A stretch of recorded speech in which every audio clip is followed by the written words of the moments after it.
आज मियानी शाह कब्रिस्तान में आना हुआ।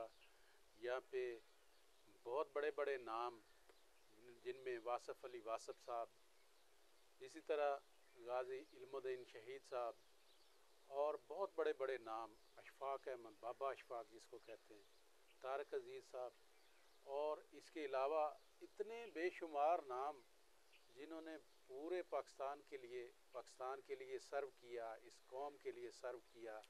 किसी ने शायरी की सूरत में किया, किसी ने किसी सूरत में किया, उन्होंने इस धरती माँ की, इस अवाम की हर सूरत अपने ताई जितना वो कर सकते थे अपनी खिदमत की, इस माशरे को बेहतर बनाने की कोशिश की, इस कौम को बेहतर बनाने की कोशिश की।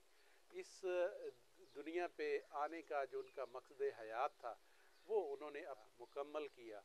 तो इस वक्त हम सागर सदीकी साहब उनकी कब मौजूद हैं, जो उनकी आखिरी आरामगाह है। तो सागर सदीकी साहब बड़े मशहूर शायर हैं। हमारा सिलेबस है जो बच्चों को पढ़ाया जाता है, उसमें भी इनकी गज़लें सिलेबस के तौर पे पढ़ाई जाती हैं। इंतहाई नामवर ये शख्सियत थे, लेकिन ये लास्ट टाइम जिस तरह इनकी जो आखिरी वक्त गुज़रा और जिस तरह के शायरों का गुज़रता है पाकिस्तान में, शायरों का, अदीबों का, उसी तरह इनका भी गुज़रा।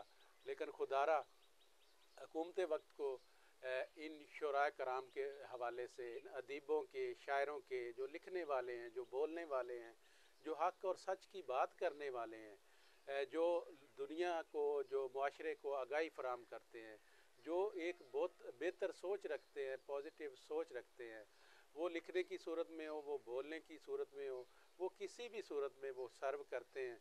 तो ये एक बहुत बड़ा सरमाया है। तो उन्हें अपनी ज़िंदगियाँ लगा दी, यहाँ पे सर्व की, बच्चों को पढ़ाया जाता है, इनकी शायरी पढ़ाई जाती है। जिस तरह के अल्लामा इकबाल साहब ने के लिए तहरीक चलाई, शायरी की सूरत में आवाम को उजागर किया, आवाम में शऊर उजागर किया।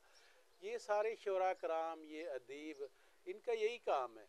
और जिस तरह ये आखिरी अयाम अपनी ज़िंदगी को गुजारते हैं, तो इस हवाले से जो हुकूमत वक्त है, वो हमारी पंजाब की हुकूमत है, वो सिंध की हुकूमत है, KP की हुकूमत है, बलूचिस्तान की हुकूमत है, या हमारी वफाकी हुकूमत है, इनके हवाले से उनको सोचना चाहिए कि ये हमारा बहुत बड़ा सरमाया है। और इनका जो आखिरी वक्त गुज़रता है, क्योंकि ये अपने लिए इकट्ठा नहीं करते, ये यहाँ पे कोठियाँ, बंगले, जायदादें नहीं बनाते, ये सिर्फ सर्व करते हैं, खिदमत करने के लिए आए होते हैं, खिदमत करके ये चले जाते हैं।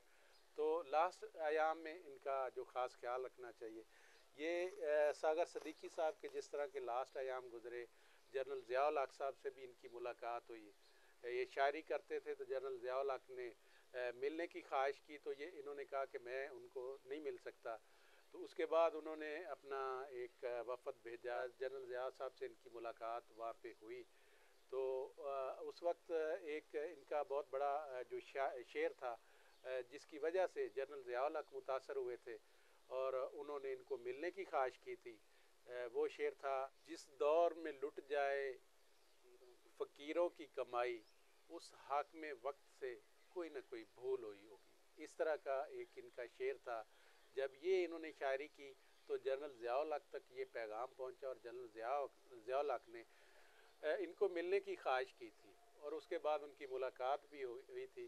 तो शेर इन्होंने जो ये शेर पढ़ा था, ये शेर लिखा था, ये जनरल ज़िया-उल हक़ के हवाले से लिखा था कि जिस दौर में गरीबों की कमाई लुट जाए, गरीबों को लूट लिया जाए, उनका कोई पुरसाने हाल ना हो, तो इसका मतलब ये है कि उस हाकिम वक्त से कोई ना कोई भूल हुई है कि वो प्रॉपर तौर पे जो उसका हक बनता है, जो उसका राइट है, जो उसने अवाम का एक मैंडेट लिया हुआ है अवाम की खिदमत का, वो अपना प्रॉपर तौर पे वो निभा नहीं पा रहा।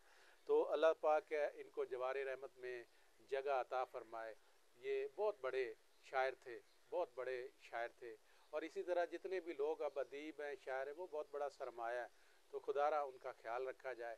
इर्द गिर्द लोगों को भी ख्याल रखना चाहिए, हुकूमत वक्त को भी स्पेशली तौर पे इन लोगों का ख्याल रखना चाहिए।